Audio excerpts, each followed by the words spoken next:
ପିଲାମାନେ ଆଜି ବଡ଼ପଣ ବିଷୟର top 50 MCQ question answer discussion करवा जोटा कि तुम +2 CHSE बोर्ड परीक्षा पाई बहुत बहुत बहुत इंपोर्टेंट। ठीक अच्छे स्टार्ट करवा। क्वेश्चन नंबर 1 बड़पण विषयर अच्छा मु कहीदे क्वेश्चन आरंभ करने पूर्व गोटे कथा कहीदे बड़पण विषयर कवि ना मन रख कविवर राधानाथ राय आउ जेतबले तुम 2 मार्किया 3 मार्किया प्रश्न लिख कवि कवितार परिचय निश्चित भाव में लिख कहीं कवि कविता परिचय पाई 1 मार्क उत्तर पाई 1 मार्क तुम 2 मार्क क्वेश्चन पाई 3 मार्क क्वेश्चन पाई कवि कविता परिचय पाई 1 मार्क उत्तर पाई 2 मार्क। ठीक अच्छे आ विलंबन कर स्टार्ट करवा।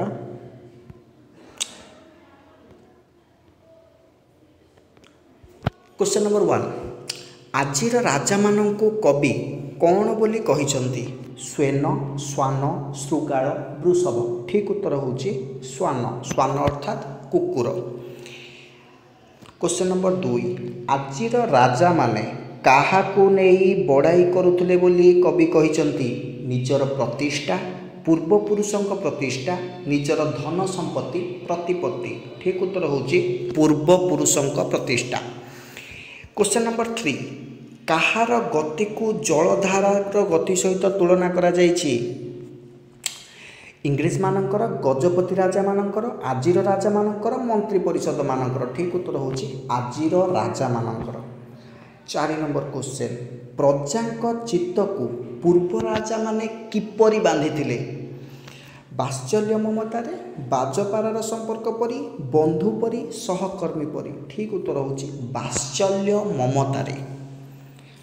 क्वेश्चन नंबर 5 किए विदेशी संगीन रे प्रजा मानंकु भयभीत कराउथिले? ठीक उत्तर होची आजिर राजा माने। ओके नेक्स्ट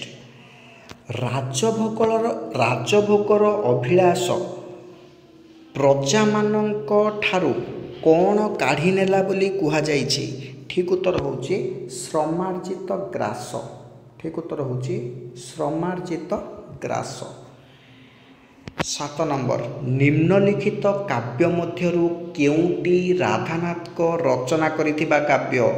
प्रणय बल्लरी पल्लीश्री बंदीर आत्मकथा केदार गौरी। ठीक उत्तर होची केदार गौरी।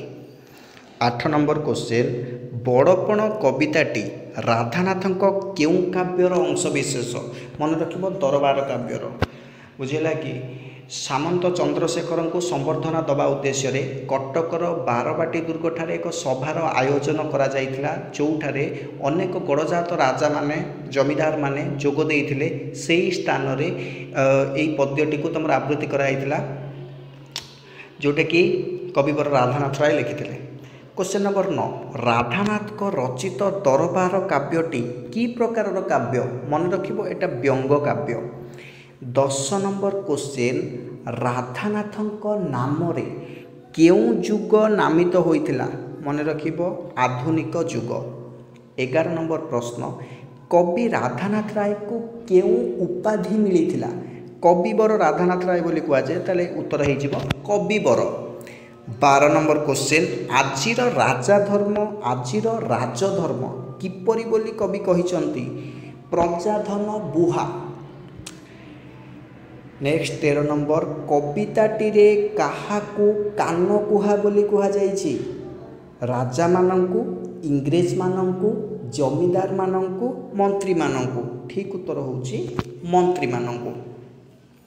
14 नंबर कांडपृष्ठ हुंडा बोली केउं मानंकु कुहा जाइछि? सांप्रतिक राजा मानंकु मंत्री मानंकु इंग्रेज मानंकु जमीदार मानंकु। ठीक उत्तर होची सांप्रतिक राजा मानंकु। 15 नंबर प्रजा मानक मध्यरे किए पाप वृद्धि मनासुथिले? ठीक उत्तर होची आजिर राजा माने। 16 नंबर प्रश्न आजिर राजा माने काहाकू इष्ट देवता करिथिले? ठीक उत्तर होची लोभ प्रेत।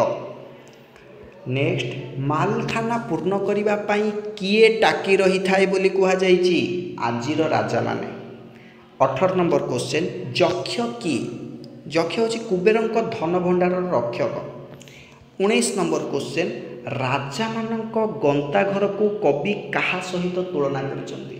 ମନେ ରଖିବ, ରାଜାମାନଙ୍କ ଗନ୍ତାଘରକୁ କବି କୁବେର ଭଣ୍ଡାର ସହିତ ତୁଳନା କରିଛନ୍ତି। 20 ନମ୍ବର କ୍ୱେଶ୍ଚନ୍, କବିତାଟିରେ କାହାକୁ ମହାକାବ୍ୟ ବୋଲି କୁହାଯାଇଛି? ଏଟା ହେଇଯିବ ମହାବାକ୍ୟ। କବିତାଟିରେ କାହାକୁ ମହାବାକ୍ୟ ବୋଲି କୁହାଯାଇଛି? ଆଲେକଜାଣ୍ଡରଙ୍କ ବାଣୀ। 21 ନମ୍ବର, କେଉଁ ଗୁଣର ଅଧିକାରୀ ହେବା ପାଇଁ କବି ରାଜାମାନଙ୍କୁ ପରାମର୍ଶ ଦେଇଛନ୍ତି? ସତ୍ୱଗୁଣର ଅଧିକାରୀ। 22 ନମ୍ବର, ଅକାରଣରେ କେଉଁମାନଙ୍କୁ ତଣ୍ଡି ରାଜାମାନେ ଅଳ୍ପ ଦିନ ପାଇଁ ବିତ୍ତ ସଞ୍ଚୟ କରୁଥିଲେ ବୋଲି କୁହାଯାଇଛି? ଠିକ୍ ଉତ୍ତର ହେଉଛି ଅରକ୍ଷିତ। 23 ନମ୍ବର କ୍ୱେଶ୍ଚନ୍, ଘୃଷ୍ଟି ମୁଖେ ଢାଳି ଯଜ୍ଞକୃତ ଘୃତ। ଘୃଷ୍ଟି ଅର୍ଥାତ୍ ଘୁଷୁରୀ। ଘୃଷ୍ଟି ମୁଖେ ଢାଳି ଯଜ୍ଞକୃତ ଘୃତ, ଏହାର ଭାଗବତ ଅର୍ଥ କ'ଣ? ଅପାତ୍ରରେ ଦାନ କରିବା। ଘୁଷୁରୀ ମୁହଁରେ ଯଜ୍ଞରେ ଦିଆଯାଉଥିବା ଘିଅକୁ ଦେବା ଅର୍ଥାତ୍ ଅପାତ୍ରରେ ଦାନ କରିବା। 24 ନମ୍ବର କ୍ୱେଶ୍ଚନ୍, ମଣିଷ ଶରୀରକୁ କବି କାହା ସହିତ ତୁଳନା କରିଛନ୍ତି? ଅପସନ୍ ଏ, ଭଗ୍ନ ଘଟ। ତମର କବିତାରେ ଲେଖା ହେଇଛି, ଭଗ୍ନ ଘଟୁ ଆହା ସଲିଳ ଯେସନ, ସରି ଯାଉଅଛି ଆୟୁ ପ୍ରତିକ୍ଷଣ। ବୁଝିଲେ କି? ଭଗ୍ନ ଘଟ ଅର୍ଥାତ୍ ଭଙ୍ଗା ମାଠିଆରୁ, ସଲିଳ ଅର୍ଥାତ୍ ଜଳ, ଭଙ୍ଗା ମାଠିଆରୁ ଯେପରି ପ୍ରତିକ୍ଷଣ ଜଳ ସରି ସରି ସରି ସରି ଆସେ, ଠିକ୍ ସେହିପରି ଭାବରେ ମଣିଷର ଆୟୁ ପ୍ରତ୍ୟେକ କ୍ଷଣ କିଛି କିଛି କିଛି କିଛି କମି କମି ଚାଲୁଛି। ଠିକ୍ ଅଛି। 25 ନମ୍ବର, ନିତି ବେଳ ପୁଛି କିଏ ପାଖରେ ପହଞ୍ଚିଯାଏ ବୋଲି କବି କହିଛନ୍ତି? ମଣିଷର ସୌଭାଗ୍ୟ, କାଳ ବା ଯମ, ଖୋଜୁଥିବା ଦ୍ରବ୍ୟ, ଆଶା। ଠିକ୍ ଉତ୍ତର ହେଉଛି କାଳ ବା ଯମ। 26 ନମ୍ବର କ୍ୱେଶ୍ଚନ୍, ବଡ଼ପଣ କିପରି ଚିରସ୍ଥାୟୀ ହୋଇଥାଏ? ସ୍ୱାର୍ଥ ସାଧନରେ, ପାପାଚାରରେ, ଧର୍ମ ଫଳରେ, ବଡ଼ପଣରେ। ଠିକ୍ ଉତ୍ତର ହେଉଛି ଧର୍ମ ଫଳରେ। 27 ନମ୍ବର କ୍ୱେଶ୍ଚନ୍, ଅଢ଼େଇ ଦିନିଆର ଅର୍ଥ କ'ଣ? ଦୀର୍ଘସ୍ଥାୟୀ, କ୍ଷଣସ୍ଥାୟୀ, 2 ଦିନରୁ ଅଧିକା, 60 ଘଣ୍ଟା। ଠିକ୍ ଉତ୍ତର ହେଉଛି କ୍ଷଣସ୍ଥାୟୀ। ନେକ୍ସଟ, କବିତାଟିରେ କାହାକୁ ତରିବା କଥା କୁହାଯାଇଛି? ସଂସାର ବାରିଧି। ମନେ ରଖିବ, ସଂସାର ବାରିଧି। 29 ନମ୍ବର, କବିବର ରାଧାନାଥ କେଉଁଠାରେ ଜନ୍ମଗ୍ରହଣ କରିଥିଲେ? ମନେ ରଖିବ, କେଦାରପୁର, ବାଲେଶ୍ୱର। 30 ନମ୍ବର କ୍ୱେଶ୍ଚନ୍, କେଶରୀ ଔରସେ ତୁମ୍ଭେ ସିନା ଶ୍ୱାନ। କେଶରୀ ଅର୍ଥାତ୍ ସିଂହ, ଔରସ ଅର୍ଥାତ୍ ପିତୃତ୍ୱ, ତୁମ୍ଭେ ସିନା ଶ୍ୱାନ ଅର୍ଥାତ୍ କୁକୁର। ସିଂହର ଔରସରେ ବା ସିଂହର ପିତୃତ୍ୱରେ ତୁମେମାନେ ହେଉଛ କୁକୁର। ଏହା କାହାକୁ କୁହାଯାଇଛି? ଦରବାରରେ ଯୋଗ ଦେଇଥିବା ରାଜାମାନଙ୍କୁ। ମନେ ରଖିବ, ୟାର କବିତାଟିରେ ୟାର ପଦ କ'ଣ ଥିଲା ନା, ମନେ ନାହିଁ ତୁମ୍ଭେ କାହାର ସନ୍ତାନ, କେଶରୀ ଔରସେ ତୁମ୍ଭେ ସିନା ଶ୍ୱାନ। ଏଠାରେ କବିବର ରାଧାନାଥ ରାୟ କ'ଣ କହିବାକୁ ଚାହୁଁଛନ୍ତି? ତମର କ'ଣ ମନେ ନାହିଁ ତମେ କାହାର ସନ୍ତାନ? କେଶରୀ ଅର୍ଥାତ୍ ସିଂହର ଔରସରେ, ସିଂହର ପିତୃତ୍ୱରେ ତମେମାନେ ସବୁ ହେଉଛ କୁକୁର। ସେମାନେ କବିବର ରାଧାନାଥ ରାୟ ଏଠାରେ ତମର ବ୍ୟଙ୍ଗ କରିକି କହିଛନ୍ତି କେଉଁମାନଙ୍କୁ ନା, ସେ କାଳର ଦରବାରୀ ରାଜାମାନଙ୍କୁ ସେ କହିଛନ୍ତି। ଠିକ୍ ଅଛି। ନେକ୍ସଟ, 31 ନମ୍ବର, ବହ୍ନି ଶିଖା ପରି କିଏ ଊର୍ଦ୍ଧ୍ୱଗାମୀ ଥିଲେ? ଉତ୍କଳର ଗଜପତି। ଠିକ୍ ଅଛି। 32 ନମ୍ବର କ୍ୱେଶ୍ଚନ୍, କବି ରାଧାନାଥ ଦରବାରରେ ଯୋଗ ଦେଇଥିବା ରାଜାମାନଙ୍କର ପିତୃଗଣଙ୍କୁ ପରମ ଉଦାର ବୋଲି କାହିଁକି କହିଛନ୍ତି? କାରଣ ରାଜ୍ୟକୁ ଏକ ପରିବାର ମନେ କରୁଥିଲେ। ବୁଝିଲା କି? ରାଜ୍ୟକୁ ଏକ ପରିବାର ମନେ କରୁଥିଲେ।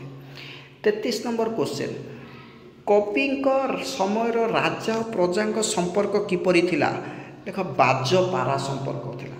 ବାଜପାରା। ଦରବାରୀ ରାଜାମାନେ ପ୍ରଜାମାନଙ୍କୁ କିପରି ଭୟଭୀତ କରୁଥିଲେ? ବିଦେଶୀ ବନ୍ଧୁକ ଦେଖାଇ। କବିତାରେ ୟାର ଅର୍ଥ ହେଉଛି ବିଦେଶୀ ସଙ୍ଗୀନେ କଲେ ତାଙ୍କୁ ଭୀତ। ବିଦେଶୀ ସଙ୍ଗୀନେ, ସଙ୍ଗୀନେର ଅର୍ଥ ବନ୍ଧୁକ ମୁନରେ। ମନେ ରଖିବ। 35 ନମ୍ବର କ୍ୱେଶ୍ଚନ୍, ଦରବାରରେ ଯୋଗ ଦେଇଥିବା ରାଜାମାନଙ୍କର ସର୍ବସ୍ୱ କ'ଣ ଥିଲା? ମନେ ରଖିବ, ଗନ୍ତାଘର ଥିଲା। ଦରବାରରେ ଯୋଗ ଦେଇଥିବା ରାଜାମାନଙ୍କର ସର୍ବସ୍ୱ କ'ଣ ଥିଲା? ଗନ୍ତାଘର। 36 ନମ୍ବର କ୍ୱେଶ୍ଚନ୍, ଦୁଃଖୀରଙ୍କୀଙ୍କୁ ଶୋଷଣ କରି ରାଜାମାନେ ବିଦେଶୀଙ୍କୁ କ'ଣ ଖୁଆଉଥିଲେ? କୁକୁଟାଣ୍ଡ। କୁକୁଟାଣ୍ଡର ଅର୍ଥାତ୍ ହେଉଛି କୁକୁଡ଼ାର ଅଣ୍ଡା। ଛାଗମୁଣ୍ଡାର ଅର୍ଥ ଛେଳି ମାଂସ। ମନେ ରଖିବ। ରାଜାମାନେ କିପରି ନିଜର ମାଲଖାନା ପୂର୍ଣ୍ଣ କରୁଥିଲେ? ଜରିମାନା କରି। 38 ନମ୍ବର, ଧନ ଅର୍ଜନର ସଫଳତା କେଉଁଠି ଥାଏ? ସୁବ୍ୟୟରେ। ସୁବ୍ୟୟ ଅର୍ଥାତ୍ କ'ଣ? ଉତ୍ତମ ମାର୍ଗରେ ଖର୍ଚ୍ଚ କରିବା। 39 नंबर विश्वविजयी आलेक्जांडर समुद्रकूल पहुँची कहीं कांदी पकाइले जय करने को आउ राज्य नथिबारु जय करने को आउ राज्य नथिबारु 40 नंबर आसीथिली फेरी गली शून्य हस्ते उक्ति कहार विश्वविजयी आलेक्जांडर कर मन रखिब इंपोर्टेंट क्वेश्चन नेक्स्ट तापर 41 नंबर भंगा माठियारू पानी बोही जिबा परी मनुष्यर जीवन कौन सरी जाए आयु ठीक अच्छे आयु सरी जाए 42 नंबर मृत्यु बहु दूर रे अच्छी बोली मने करी जी हसुताए तार किपरि गति घटे हसी हसी मृत्युता पछे आसी बसी जाए ऑप्शन क 43 नंबर आयु बढ़ीगले जीवन में मायार प्रभाव किपरि हुए बोली कवि कहिसंती छाया परी बढ़ी जाए ठीक अच्छे तापरे विधाता धर्मरूपक पोत कहीं गढ़ी संसार बारिधि को अतिक्रम करने बुझेगा कि तो कवितार यार पदटी अच्छी धर्म एक पोत गढ़ी विधि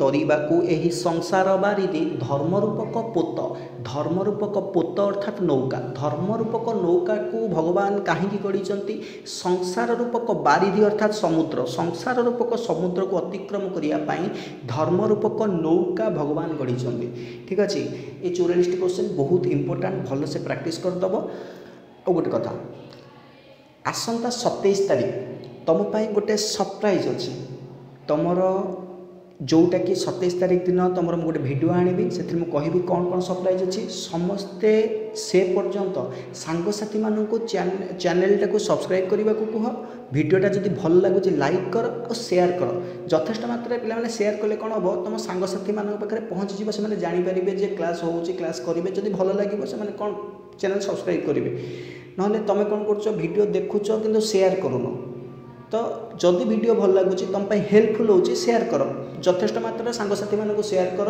कॉलेज हो ट्यूशन हो जो जगह भी पढ़ुच जो जगह भी देखुच सांगसाथी मानू शेयर कर ठीक अच्छे एमती प्रत्येक विषय वीडियो नहीं आसबि तापर तुम सरप्राइज गोटे नुहे तीन टा सरप्राइज अच्छी 27 तारीख दिन मुझे तुमको गोटे बड़ रिभिल करी सरप्राइज कौन अच्छी गोटे वीडियो आनी आ समस्ते से पर्यंत चैनल सहित जोड़ी होगी था रेगुलर वीडियो आसूँ रेगुलर क्लास अटेंड कर बारंबार गोटे थर वीडियो देखिल सेकेंड टाइम देख घोष समय जमा नष्ट करनी आउ हाथ में जमा समय ना आउ गोटे कथा जो मानकर मन रोनी पाठ बहुत पिला अच्छा कहते पाठ मन रोनी पाठ होनी आम ठार भल पिला अच्छा इत्यादि इत्यादि इत्यादि नाना प्रकार कथा मन रख कहार 2 घंटे पाठ घोषिले मन रोवा बेले कहार 3 घंटे पढ़ले मन रदि 3 घंटा पढ़ले मन रुम पढ़नी कहीं